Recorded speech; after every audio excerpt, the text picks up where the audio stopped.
आज भारत के राजनीति के इतिहास में पहली वर्चुअल रैली के अंदर उपस्थित बिहार के सभी प्यारे कार्यकर्ता भाइयों और बहनों, आप सभी का मैं भारतीय जनता पार्टी की ओर से स्वागत करता हूं। सबसे पहले कोरोना की महामारी के अंदर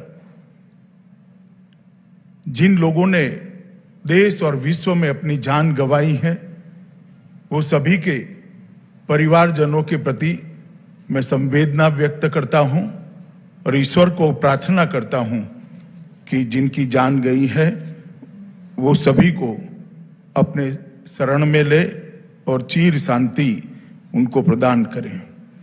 जो लोग बीमारी से लड़ रहे हैं और कोरोना के खिलाफ जंग लड़ रहे हैं, वो सभी को मैं बहुत बहुत शुभकामनाएं देना चाहता हूं। आप जल्दी जंग लड़कर वापिस आइए और आत्मनिर्भर भारत की लड़ाई के अंदर जुड़कर विश्व के अंदर भारत को प्रस्थापित करने का प्रयास करिए।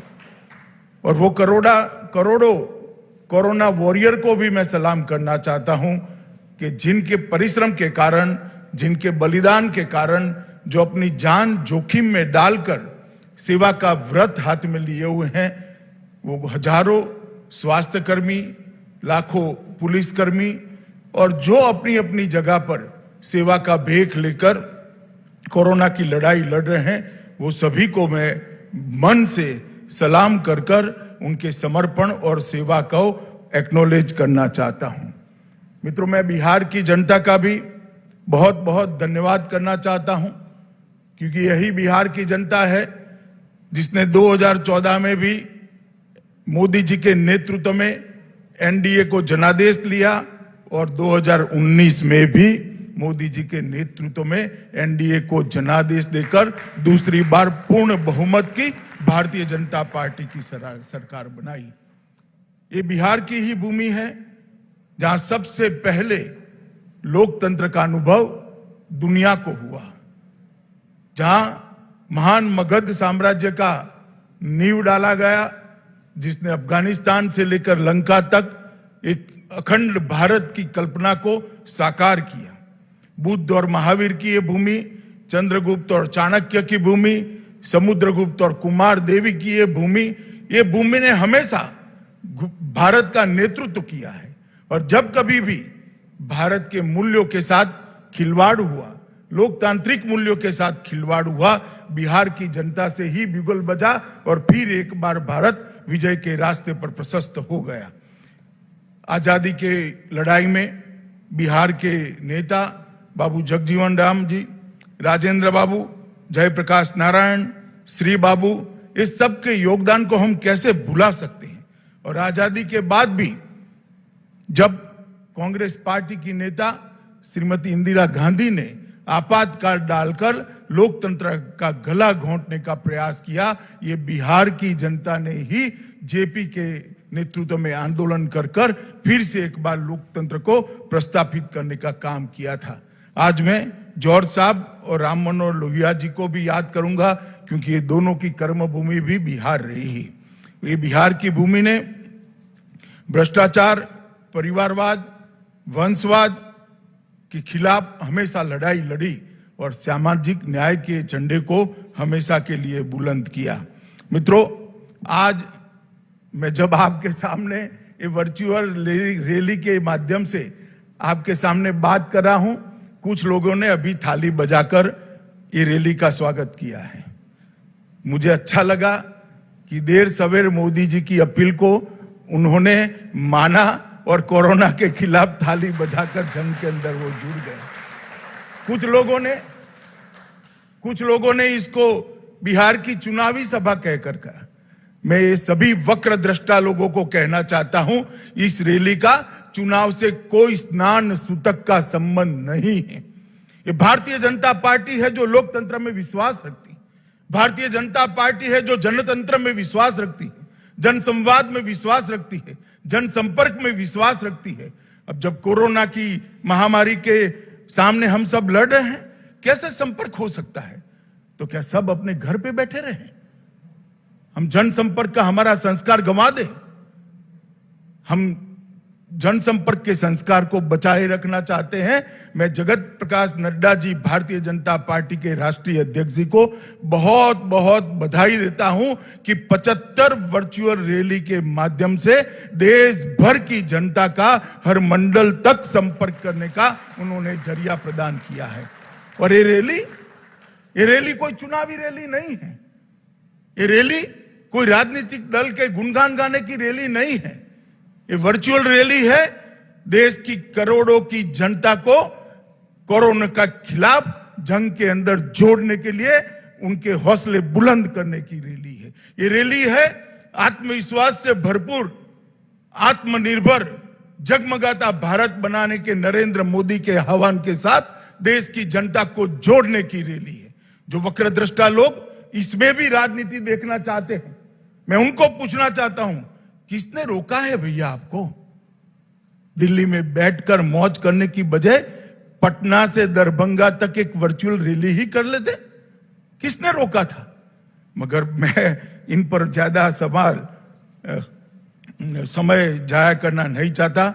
मित्रों, नड्डा जी ने भारतीय जनता पार्टी के कई नेताओं के माध्यम से देश में 75 वर्चुअल रैलियों को आयोजित किया है और मुझे भरोसा है ये वर्चुअल रैली के माध्यम से न केवल भारतीय जनता पार्टी के करोड़ों कार्यकर्ता परंतु करोड़ों करोड़ों की देश की जनता का संपर्क कर कर आत्मनिर्भर भारत की हमारे मोदी जी के आह्वान को हम सफल बनाने के लिए जुट जाएंगे, जनता को भी जोड़ेंगे और कोरोना के खिलाफ जो लड़ाई मोदी जी ने छेड़ी है इसमें विजयी होकर भारत फिर से एक बार आत्मविश्वास के साथ आत्मनिर्भर भारत के रास्ते पर चल पड़ेगा। इसलिए मैं सभी कार्यकर्ता को कहता हूं कि कुछ वक्रदृष्टा लोग कुछ भी कहे, हमें हमारा रास्ता चलित करने की जरूरत नहीं है। हमें हमारे रास्ते पर चलते जाना है और हमारे लक्ष्य तक हमारा संघर्ष चालू रखना है। मित्रों, आज इस रैली के माध्यम से बिहार के लाखों कार्यकर्ता और जनता भारतीय जनता पार्टी के इस मंच के साथ जुड़ी है। मैं सभी को मनपूर्वक प्रणाम करना चाहता हूं, क्योंकि जब कभी भी भारतीय जनता पार्टी के नेता नरेंद्र मोदी जी बिहार की जनता के सामने अपनी झोली लेकर वोट मांगने आए, मोदी जी की झोली को आपने वोटों से भरकर पूर्ण बहुमत दोनों बार दिलाया। और वो पूर्ण बहुमत जो आपने दिया, जो विश्वास दिया, मोदी जी को जो साहस बंधाया, मोदी जी पर आशीर्वाद दिए, इसी का परिणाम है कि पूरा पूर्वी भारत, न केवल बिहार, पूरा पूर्वी भारत आज विकास के रास्ते पर चल पड़ा है। 2014 में मोदी जी ने कहा था कि भारत का विकास जो अब तक चला उसमें पश्चिमी भारत और पूर्वी भारत के विकास के अंदर बहुत बड़ा अंतर है। आजादी के समय जीडीपी के अंदर पूर्वी भारत का योगदान बहुत ज्यादा होता था, परंतु आजादी के बाद कुछ इस प्रकार से सरकारें चली जिसने पूर्वी भारत को पूर्णतया देखा नहीं, इसके विकास से अपना मुंह मोड़ लिया और परिणाम यह आया कि पूर्वी भारत पिछड़ता गया। मोदी जी ने ये 6 साल के अंदर करोड़ों गरीबों के जीवन में प्रकाश लाने का एक प्रयास किया है। इसका सबसे बड़ा फायदा अगर हुआ है तो मेरे पूर्वी भारत के लोगों को हुआ है, पूर्वांचल के लोगों को हुआ है, बिहार के लोगों को हुआ है, बंगाल, उड़ीसा और उत्तर पूर्व के लोगों को हुआ है। मित्रों, जब मोदी जी ने पहली बार संसद के अंदर कहा कि मेरी सरकार गरीबों के लिए काम करेगी, मेरी सरकार दलितों के लिए काम करेगी, मेरी सरकार आदिवासियों के लिए काम करेगी, मेरी सरकार पिछड़ों के लिए काम करेगी, तब कुछ लोगों ने इंदिरा गांधी को कोट कर कर कहा था कि इंदिरा जी भी गरीबी हटाओ की बात करती थी, इंदिरा जी चली गई, गरीबी वहीं की वहीं रह गई। मगर उनको मालूम नहीं था ये भारतीय जनता पार्टी का नेता नरेंद्र मोदी के बोले हुए वचन है। वो जो बोलते हैं वो करते हैं।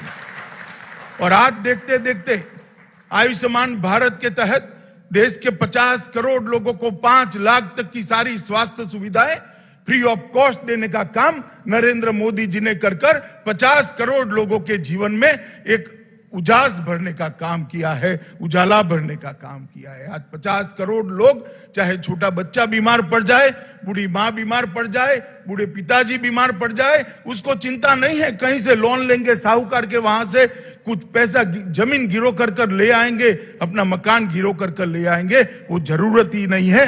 1 करोड़ लाभार्थी ने अब तक अपना operation free of cost Modi ji की आयुष्मान भारत योजना के तहत कराकर अपने जीवन को नई दिशा देने का काम किया है। उज्ज्वला योजना के तहत 8 करोड़ से ज्यादा माताएं बहनें आज घर के अंदर चूल्हा के धुआं नहीं सहन करती हैं।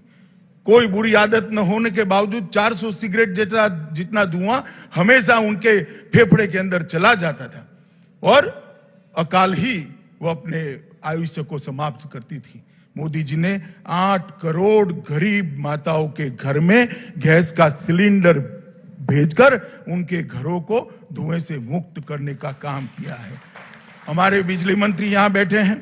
2.5 करोड़ लोगों को 2.5 साल के अंदर सौभाग्य योजना के तहत बिजली पहुंचाने का काम किया। 60 साल की आजादी के बाद 20,000 गांव ऐसे थे जहां पर बिजली नहीं पहुंची थी और 2.5 करोड़ घर ऐसे थे जिनके घर में उजाला नहीं था, अंधेरा था, लालटेन जलानी पड़ती थी। अब लालटेन का जमाना गया है, एलईडी बल्ब का जमाना आया है।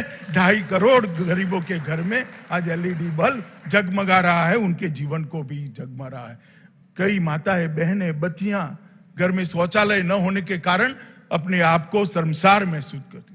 10 करोड़ घरों के अंदर शौचालय भेजकर मोदी जी ने न केवल शर्म को दूर करने का काम किया है, उनको सम्मान दिलाने का काम किया है, उनके आत्मविश्वास को बढ़ाने का काम किया है और उनके अच्छे स्वास्थ्य की भी चिंता की है।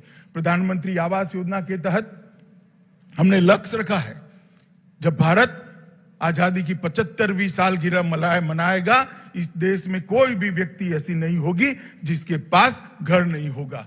हमने 2.5 करोड़ लोगों को घर देने का काम पहले ही टर्म के अंदर 14 से 19 के बीच में समाप्त कर दिया है। और मोदी जी ने सबसे बड़ा काम किया है मित्रों, भारत का सम्मान दुनिया के अंदर आसमान तक बढ़ाने का काम नरेंद्र मोदी जी ने किया। एक जमाना था कि हमारी सरहदों से कोई भी घुस जाता था, हमारी सीमाओं के साथ छेड़खानी करता था, हमारे जवानों के सर काट कर ले जाते थे और दिल्ली के दरबार में उफ तक नहीं की जाती थी।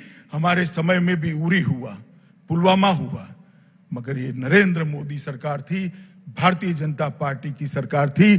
कुछ ही दिनों में सर्जिकल स्ट्राइक और एयर स्ट्राइक कर घस में घुसकर दंडित करने का काम भारतीय जनता पार्टी की नरेंद्र मोदी सरकार ने किया। और इसके साथ ही भारत की रक्षा नीति को वैश्विक स्वीकृति मिली।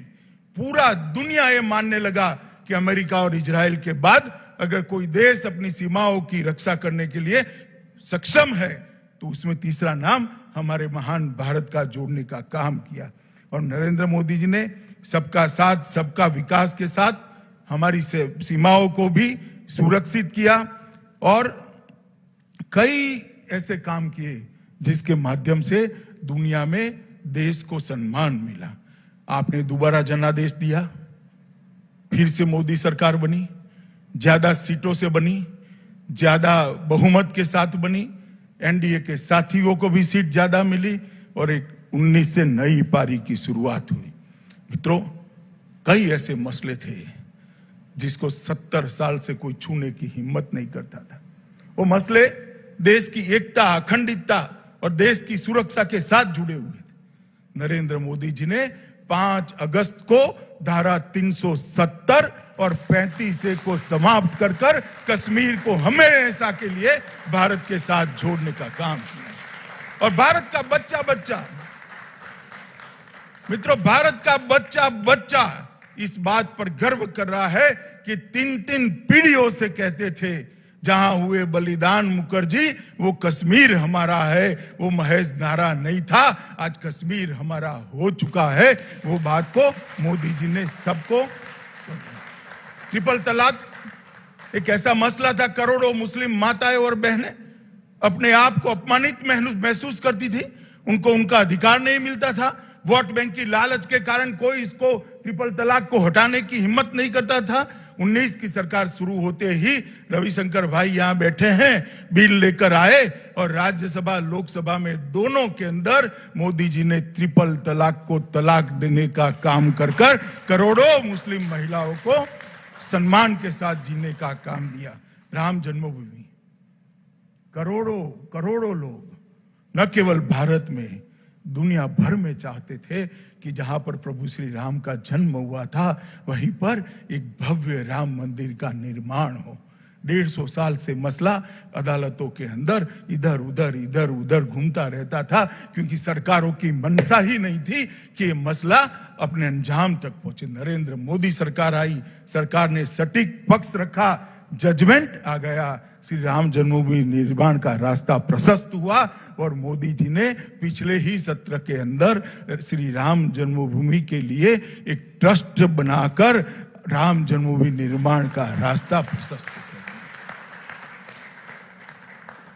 और मित्रों, सिटीजनशिप अमेंडमेंट बिल जब से विभाजन हुआ, कई लोग अपना सम्मान, अपना धर्म, अपना परिवार बचाने के लिए इस देश के अंदर शरण ली, मगर उनको कोई पूछता नहीं था।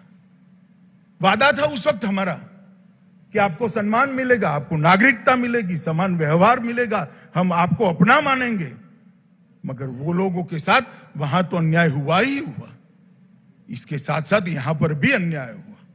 और सिटीजनशिप अमेंडमेंट एक्ट लेकर आए मोदी जी और देश के अंदर करोड़ों जो हमारे शरणार्थी भाई थे उनको नागरिकता देकर उनके सम्मान की चिंता करने का काम भारतीय जनता पार्टी की सरकार ने किया। और फिर एक बार हम गरीब कल्याण के रास्ते पर चले। आवास, बिजली, एलपीजी सिलेंडर, बैंक अकाउंट, स्वास्थ्य की सेवाएं, ये सब तो हम 14 से 19 में ही दे चुके थे। इस बार सरकार की रचना होने के साथ ही मोदी जी ने फिर से एक बार जल शक्ति मंत्रालय की रचना कर जल जीवन मिशन शुरू कर 25 करोड़ लोगों के घर के अंदर पाइप से शुद्ध पीने का पानी पहुंचाने का संकल्प लेकर उनको शुद्ध पीने का पानी पिलाने का एक बहुत बड़ी योजना लेकर आए, जिस पर करोड़ों रुपए का खर्च होने वाला है। मित्रों, पानी जीवन के लिए बहुत महत्वपूर्ण है। हमारे शरीर का 2/3 हिस्सा पानी है।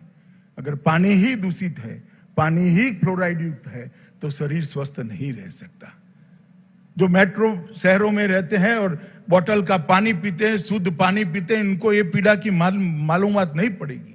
मैं गुजरात से आया हूं, 1200 फीट नीचे पानी चला गया है, पानी के अंदर फ्लोराइड आया है। ऐसे एरिया में मैंने युवाओं को देखा है, 25 साल के युवा के बाल सफेद हो जाते हैं, रीढ़ की हड्डी टेढ़ी हो जाती है और धीरे धीरे जीवन के साथ संघर्ष करने का उसका क्षमता खत्म हो जाती है। मोदी जी ने 25 करोड़ ऐसे लोग जिनके घर के अंदर शुद्ध पीने का पानी नहीं जाता था, वहां पानी पहुंचाने का संकल्प कर इन करोड़ों लोगों के जीवन में उजाला बनने का काम किया है।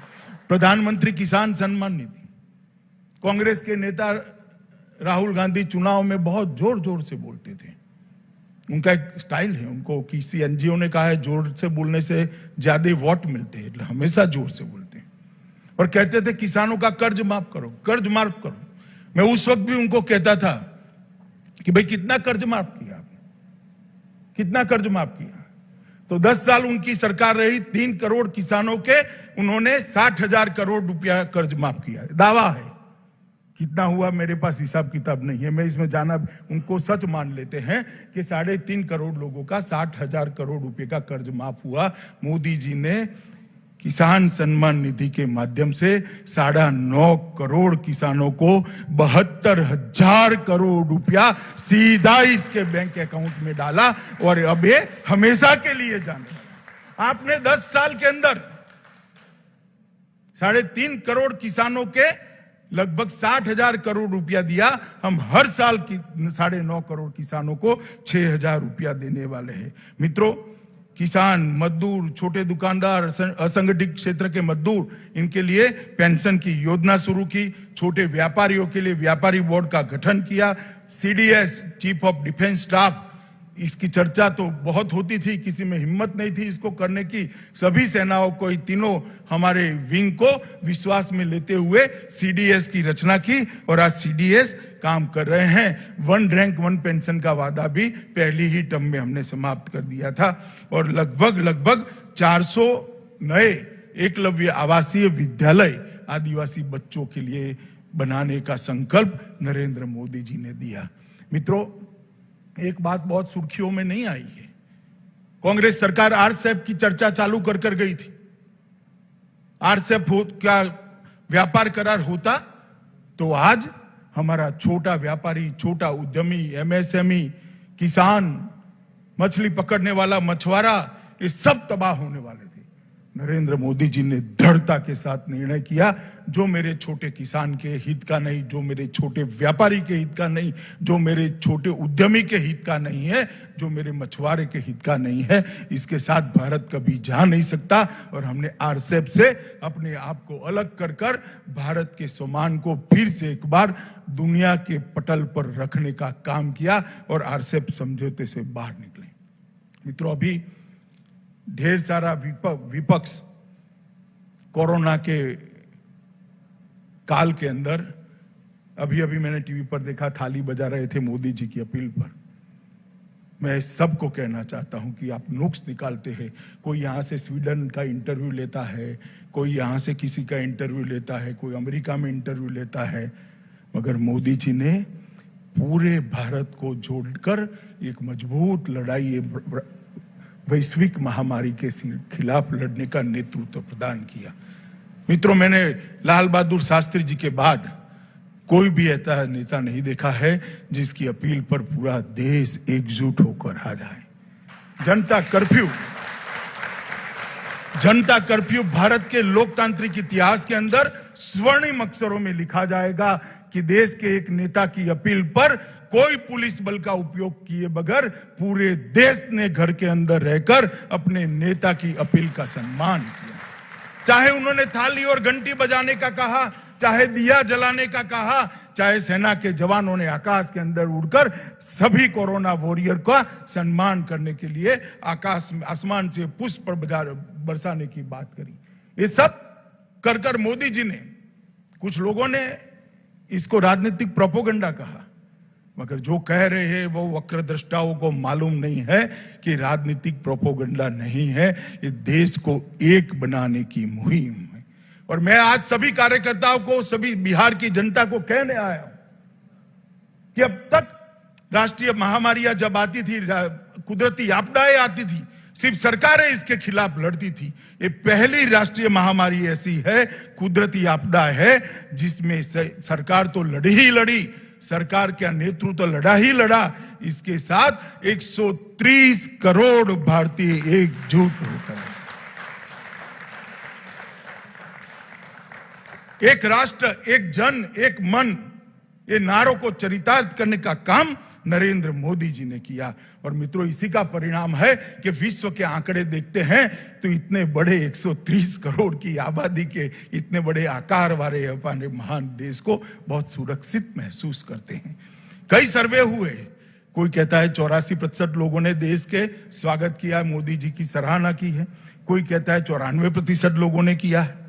परंतु एक बात निर्विवाद है कि देश की 130 करोड़ की जनता मोदी जी के साथ एक कोरोना की लड़ाई में चट्टान की तरह साथ में, और इसी का परिणाम है मोदी जी का जो जनता को जोड़ने का कौशल है, जो उनकी विधा है, उसी का परिणाम है कि 130 करोड़ लोग एक साथ आज ये लड़ाई को सफलता के साथ लड़ रहे हैं।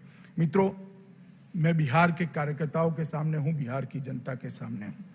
मुझे मालूम है कि बहुत सारे लोगों ने बिहार के जनता को गुमराह करने के लिए बहुत सारा किया है, परंतु मैं इतना ही कहना चाहता हूं कि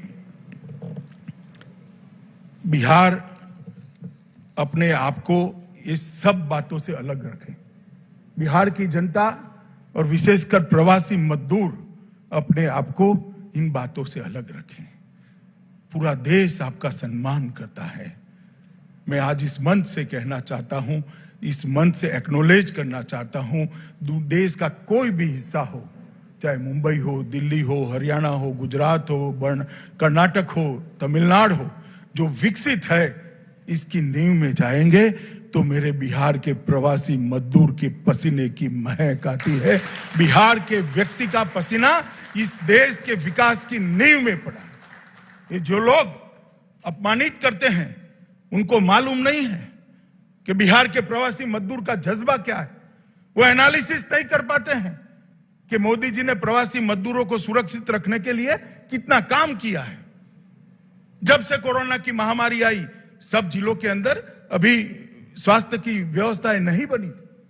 मोदी जी ने वीडियो कॉन्फ्रेंस कर सभी प्रदेश के मुख्यमंत्रियों को कहा कि जहां जहां प्रवासी मजदूर है, यूपी का है, बिहार का है, उड़ीसा का है, बंगाल का है, नॉर्थ ईस्ट का है, उसको सम्मान के साथ रखा जाए, इनके कैंप बनाए जाए, इनकी भोजन की व्यवस्था की जाए और भारत सरकार से खजाने से 11,000 करोड़ रुपया वो प्रवासी मजदूरों के भोजन के लिए तुरंत ही इन राज्यों को दे दिया गया। और 1 मई से ही मजदूर दिन के दिन जब पूरी व्यवस्था चौक चौबंद होने लगी, जिलों के अंदर स्वास्थ्य सेवाएं पहुंचने लगी, उनकी ट्रेनिंग हो गई, क्वारंटाइन सेंटर बन गए, ऑक्सीजन के सिलेंडर पहुंचे, उसके बाद 1 मई से ट्रेनों की आवाजाही शुरू करी और उसको श्रमिक ट्रेन प्रवासी मजदूरों के, प्रवासी श्रमिकों के सम्मान में उसको श्रमिक ट्रेन नाम दिया गया। और मित्रों, मुझे कहते हुए आज हर्ष है कि लगभग 1.25 करोड़ लोगों को सुरक्षित रूप से वहां पहुंचाने का काम भारतीय जनता पार्टी की नरेंद्र मोदी सरकार ने किया है। तकलीफ पड़ी है, कई ऐसे दृश्य भी आए जो मन को विह्वल कर देते थे। कुछ लोगों ने धैर्य खोकर पैदल चलना शुरू किया, उनके लिए भी एसटी बसें चलाई गई। जैसे ही दूसरे तीसरे दिन मालूम पड़ा, एसटी बस लेकर उनको नजदीक के रेलवे स्टेशन पर पहुंचाया, वहां से ट्रेनें चलाई। रेलवे के अंदर 85% खर्चा भारत सरकार ने उठाया, 15% खर्चा राज्य सरकारों ने उठाया। क्वारंटाइन के अंदर रखने का कैसा खर्चा, जैसे सुशील जी ने बताया, सभी राज्य सरकारों ने उठाया। और जब वापस गए तो उसको 1,000 रुपया नकदी और बिहार के अंदर 1180 रुपये का सामान देने का काम भी बिहार सरकार ने किया है। उनका स्वास्थ्य परीक्षण किया गया और आज वो सभी अपने अपने घर में सुरक्षित पहुंचे हैं। मुझे कोई आपत्ति नहीं है इसमें भी अगर विपक्ष को राजनीति करनी है तो, मगर मैं उनको इतना ही पूछना चाहता हूं, भला आपने क्या किया? अभी अभी मैं देखता था बिहार के एक नेता बयान दे रहे थे, भैया आप कहां थे, दिल्ली में थे या बिहार में थे? इतना तो तनिक बिहार की जनता को बता दो, आप थे कहां, आपने क्या किया? हमने प्रयास किया है और ये कोई छोटा मोटा काम नहीं था। 1.25 करोड़ लोगों को देश के एक कोने से देश के दूसरे कोने तक पहुंचाना, हजारों ट्रेनें चलाई गई, ट्रेन के अंदर भोजन दिया गया, स्वास्थ्य की चिंता की गई, उनको पानी दिया गया, उनको क्वारंटाइन सेंटर के अंदर स्वास्थ्य परीक्षण किया गया, इनके क्वारंटाइन सेंटर के अंदर भोजन की व्यवस्था कर दी गई और बसों के माध्यम से घर तक पहुंचाने की व्यवस्था कर दी गई। तो बहुत बड़ा प्रयास था और मैं मानता हूं और आज इस मंच से देश के प्रधानमंत्री को अभिनंदन देना चाहता हूं कि संवेदना के साथ ये काम उन्होंने बहुत अच्छे तरीके से किया। मित्रों, गरीब लोगों के लिए 1,70,00,000 रुपए का एक बहुत बड़ा पैकेज लगभग मोदी जी सिर्फ गरीबों के लिए लेकर आए और 20 लाख करोड़ रुपए का पैकेज, बृहद पैकेज भी लेकर आए जो हमारे जीडीपी का 10% हिस्सा है। मैं किसान सम्मान निधि दिया, बिहार में 59 लाख लोगों को 1180 करोड़ रुपया केंद्र सरकार से सीधा किसान के खाते में गया। जनधन खातों में 20 करोड़ जनधन खाते हैं देश में, बिहार के अंदर 2.38 करोड़ है। 2.38 करोड़ जनधन खातों में सिर्फ बिहार के अंदर 3545 करोड़ रुपया भारतीय जनता पार्टी की नरेंद्र मोदी सरकार ने भेजा। सामाजिक सुरक्षा का पेंशन एक्स्ट्रा दिया गया, लगभग 36 लाख लोग हैं और 36 लाख लोग बिहार के जो है इनको 364 करोड़ दिया गया। उज्ज्वला योजना के तहत 3 गैस के सिलेंडर दिए गए। बिहार में 84.4 लाख लोगों के पास उज्ज्वला गैस का सिलेंडर है। लगभग 630 करोड़ रुपया के उज्ज्वला गैस के सिलेंडर दे दी। कुल बिहार के अंदर ही, मैं सिर्फ बिहार का आंकड़ा कहता हूं कि आज बिहार की जनता से बात कर रहा हूं, 4 करोड़ लोगों में 5720 करोड़ रुपया सीधा बैंक अकाउंट में पहुंचाने का काम ये भारतीय जनता पार्टी नरेंद्र मोदी। मैं पूछना चाहता हूं वक्रदृष्टा विपक्ष को, आपने क्या किया है? आपके समय में भी आपदाएं आई हैं। एक व्यक्ति बताए जब बिहार के अंदर 5700 करोड़ रुपया सीधा बैंक के अकाउंट में पहुंचा है। पीडीएस के माध्यम से देश के 80 करोड़ से ज्यादा लोगों को खाद्यान्न पहुंचा है। बिहार के अंदर लगभग 6000 करोड़ रुपए का अनाज भेजा गया। कुल बिहार के अंदर 6000 करोड़ रुपए का अनाज और 5720 करोड़ रुपए अकाउंट में भेजकर 11744 करोड़ रुपया वहां पहुंचने का काम भारतीय जनता पार्टी की नरेंद्र मोदी सरकार ने किया है। और अब नरेंद्र भाई ने अभी गत कैबिनेट के अंदर निर्णय दिया कि एक देश एक राशन कार्ड। बिहार, उत्तर प्रदेश, उड़ीसा के मजदूर देश के कई हिस्सों में काम करते हैं, राशन कार्ड घर पे होता है, उनको सस्ता अनाज नहीं मिलता है क्योंकि घर पे भी चाहिए।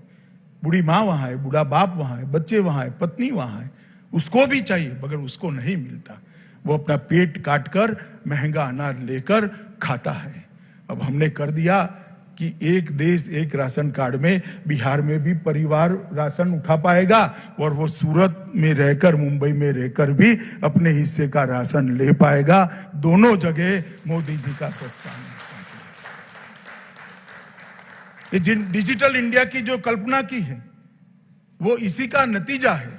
और मैं आज पूछना चाहता हूं कि उत्तर प्रदेश और बिहार की सरकारों ने प्रवासी मजदूरों के लिए इतना किया है, कांग्रेस जरा बता दे कि उनके लोगों ने क्या किया है। मित्रों, कोरोना के खिलाफ हम लड़ाई लड़े, लोगों को जोड़ा, उनको सावध किया, स्वास्थ्य की सुविधाएं भी बढ़ाई और मोदी जी ने जनता का हौसला भी बढ़ाया। इसके साथ साथ हमने व्यवस्थाएं भी करी है। पक्षा पक्षी से दूर रहकर किसी भी पार्टी की सरकार हो, मोदी जी ने 5 बार जनसंवाद किया है, मुख्यमंत्रियों के साथ चर्चा की है, इनके सुझाव लिए हैं और एक सुग्रथित नीति बनाकर समय समय पर नीतियों में परिवर्तन करते हुए आज ये पूरी लड़ाई इस मुकाम पर हम लेकर आए हैं। ये नेतृत्व की दूरदर्शिता का परिणाम है, ये नेतृत्व की सफलता का द्योतक है और ये नेतृत्व के प्रति देश की जनता की विश्वास का द्योतक है। मित्रों, मैं बिहार सरकार के मुख्यमंत्री श्रीमान नीतीश कुमार और हमारी पार्टी के उप मुख्यमंत्री, हमारे नेता श्री सुशील मोदी को भी हृदय से बधाई देना चाहता हूं। हृदय से बधाई देना चाहता हूं। बिहार सरकार ने भी कोरोना पीड़ितों के लिए काम करने में कोई कसर नहीं छोड़ी। मित्रों, लगभग लाभार्थी 21 लाख लाभार्थी के खाते में 210 करोड़ रुपया भेजा। राशन कार्ड धारकों के खाते में 1141 करोड़ भेजा। सामाजिक सुरक्षा पेंशनर के खाते में 1070 करोड़ भेजा। राज्य के बाहर से फंसे निवासी के खाते में 203 करोड़ भेजा। छात्र कक्षा 1 से 8 के छात्रों के खाते में 3261 करोड़ रुपया भेजा। क्षतिपूर्ति किसानों के खाते में 417 करोड़ रुपया भेजा। फसल सहायता के मद में 270 करोड़ रुपया भेजा। मध्याह्न भोजन की राशि लॉकडाउन के दौरान 378 करोड़ ज्यादा आवंटित की। प्रखंड स्तरीय क्वारंटाइन सेंटर की संचालन में 777 करोड़ रुपया भेजा। कोरोना की जांच और साधनों की उपलब्धि में 703 करोड़ खर्च किया और पंचायत स्तर पर 160 करोड़ के मास्क, साबुन और सैनिटाइजर का वितरण किया। कुल मिलाकर बिहार जैसे राज्य जिसके पास बहुत बड़ी लिबर्टी नहीं है, उसने भी खजाना खोलकर मन खोलकर 8538 करोड़ रुपया कोरोना की लड़ाई के अंदर लोगों को सीधा पहुंचाने का काम किया है। मैं इसलिए बताता हूं कि नीतीश जी और सुशील जी दोनों प्रसिद्धि करने में थोड़े कच्चे हैं। वो रोड पर खड़े रहकर विरोध में थाली नहीं बजाते हैं, वो चुपचाप सहायता के लिए काम करने वाले लोग हैं और बहुत अच्छी तरीके से नीतीश कुमार जी के नेतृत्व में, सुशील मोदी के नेतृत्व में बिहार सरकार ने लड़ाई को लड़ी है। मैं बहुत बहुत साधुवाद भारतीय जनता पार्टी के कार्यकर्ता के नाते और देश के गृह मंत्री के नाते भी उनको देना चाहता हूं। मित्रों, मोदी जी ने 6 साल के अंदर बिहार के लिए ढेर सारा काम किया है। ये नई टर्म के अंदर ही हमने 20 लाख करोड़ का जो पैकेज दिया, इससे बिहार के शहद, सब्जी, मछली, दूध और औषधीय खेती को बढ़ावा मिलेगा। पशुपालन को 100% टीकाकरण से मदद मिलेगी। 10,000 करोड़ रुपया माइक्रो फूड एंटरप्राइज को दिया है। इसमें मखाना को हमने रखा है उत्पादन में पहले स्थान पर। जो अभी मखाना है, इसके क्लस्टर डेवलप करने के लिए भी योजना बनाई है। इसी प्रकार से 20,000 करोड़ रुपया मत्स्य संपदा के लिए रखा है। बिहार नदियों से भरा हुआ प्रदेश है, तालाबों से भरा हुआ प्रदेश है। इसका भी बिहार को बहुत बड़ा फायदा होने वाला है। लगभग मधुमक्खी पालन के लिए हमने 500 करोड़ रुपया दिया है। और एमएसएमई, जिसका फायदा बिहार जैसा प्रदेश सबसे ज्यादा उठा सकता है, लगभग 3 लाख करोड़ की बैंक गारंटी भारत सरकार ने दी है और 20,000 करोड़ का हमने फायदा दिया है। मित्रों, मोदी जी ने 2015 में बिहार के विकास के लिए 1,25,000 करोड़ का पैकेज दिया था। तब विपक्ष मजाक उड़ाता था। मैं आज हिसाब लेकर आया हूं, वो 1,25,000 करोड़ में से क्या हुआ। महामार्ग निर्माण के 54,000 करोड़, ग्रामीण सड़क के 14,000 करोड़, रेलवे के 9,000 करोड़, हवाई अड्डों के सुधार के लिए 2,700 करोड़, पर्यटन के लिए 600 करोड़, कौशल विकास के लिए 1,525 करोड़, पेट्रोलियम और गैस के लिए 21,000 करोड़, बिजली के लिए 16,000 करोड़, शिक्षा के लिए 1,000 करोड़ और स्वास्थ्य के लिए 600 करोड़, डिजिटल बिहार के लिए और 450 करोड़ का खर्च हम समाप्त कर चुके हैं और काम जमीन पर दिख रहा है। यही बताता है कि जो मोदी जी कहते हैं वो करते हैं। और मोदी जी ने जो कहा था, सबका साथ, सबका विकास और सबका विश्वास, इस सूत्र को इस 1.25 लाख करोड़ के पैकेज से चरितार्थ करने का काम किया। बैरोनी रिफाइनरी की क्षमता बढ़ाई गई, लगभग 14,000 करोड़। बैरोनी स्थित फर्टिलाइजर के अंदर 7,083 करोड़ रुपए का पुनर्निर्माण का खर्चा किया। बैरोनी के अंदर प्रोपिलीन यूनिट की स्थापना की, नए 1,200 करोड़ लगाए। बैरोनी रिफाइनरी में BS6 फ्यूल को कार्यान्वित करने के लिए और 1,500 करोड़ लगाए। 670 किलोमीटर लंबी जगदीशपुर हल्दिया पाइपलाइन परियोजना को 2,300 करोड़ रुपए के माध्यम से शुरू किया गया। पारादीप हल्दिया दुर्गापुर LGP पाइपलाइन का विस्तार शुरू किया, इसके लिए 1,800 करोड़ आवंटित किए। NHAI ने 48 योजना में 54,700 करोड़ रुपया आवंटित किया। प्रमुख नदियों गंगा, सोन, कोसी के सेतुओं का निर्माण चालू है, कई जगह पूर्ण होगा। दक्षिण बिहार को उत्तर बिहार से जोड़ने वाला मोकामा से सिमरिया का पुल, 8 किलोमीटर लंबा पुल, इसके लिए 1,161 करोड़ रुपया देकर काम प्रारंभ हो गया है। पटना गंगा नदी में दूसरा सेतु बनाने का काम शुरू हो गया है। भारत नेपाल सीमा पर एक समांतर रोड बनाने का काम लगभग 1,655 करोड़ रुपए से चालू हो गया है। प्रधानमंत्री ग्रामीण सड़क योजना के तहत 22,500 किलोमीटर की सड़क 13,000 करोड़ रुपए से चालू हो गई है। बोध गया में IIM की स्थापना कर दी गई है। पूसा स्थित कृषि विश्वविद्यालय केंद्रों को केंद्रीय विश्वविद्यालय बना दिया गया है। कृषि के लिए लगभग बांबू और पशु सीमेंट केंद्र का 130 करोड़ का सेंटर बनाया गया है। एयरपोर्ट में 1,200 करोड़ की लागत से पटना एयरपोर्ट का विस्तार हो रहा है। दरभंगा में 100 करोड़ की राशि से नया एयरपोर्ट तैयार हो रहा है। स्वास्थ्य में दरभंगा में एम्स बनाने की हमने शुरुआत की है। पटना, भागलपुर, दरभंगा, मुजफ्फरपुर और गया मेडिकल कॉलेज को अपडेट करने के लिए 600 करोड़ रुपया खर्च किया गया है। नमामि गंगे के तहत 5,000 करोड़ रुपया के खर्च से पटना के अंदर सीवेज ट्रीटमेंट प्लांट की शुरुआत कर दी गई है और 9,000 करोड़ रुपया रेलवे में लगभग 700 किलोमीटर की लाइन के लिए खर्च किया गया है। और यही बताता है कि 1,25,000 करोड़ रुपए का हमारा जो पैकेज था, उसको हमने वास्तविकता में बदलने का काम किया है मित्रों। और NDA की सरकार जो नीतीश जी के नेतृत्व में, सुशील जी के नेतृत्व में चलती है, मैं आज वो वक्रदृष्टा लोगों को, परिवारवादी लोगों को कहना चाहता हूं, जरा अपना चेहरा आईने में देख लीजिए। जब आपकी सरकार थी 90 से 2005 तक, तब 3.19% आपका विकास दर था। नीतीश जी के नेतृत्व में 11.3% तक पहुंचाने का काम एनडीए की सरकार ने। बजट का आकार अब 23,800 करोड़ छोड़कर गए थे। सुशील जी वित्त मंत्री है, 2,11,761 करोड़ तक बजट को पहुंचाने का काम ये भारतीय जनता पार्टी और एनडीए की सरकार ने किया है। प्रति व्यक्ति आय 0.12% थी, जिसको 4.8% विकास दर के रेफरेंस में किया। कृषि विकास दर 2.35% छोड़कर गए थे, आज 8.5% पर हम ले गए हैं। बिजली की उपलब्धता 22% लोगों के पास थी, आज बिजली की उपलब्धता 100% लोगों के पास की है। 34% पक्की सड़कें थी, आज 96% सड़कों को पक्का कर दिया है। गृह कृषि विकास दर 3.9% छोड़कर गए थे, आज 12.2% तक हमने पहुंचा है।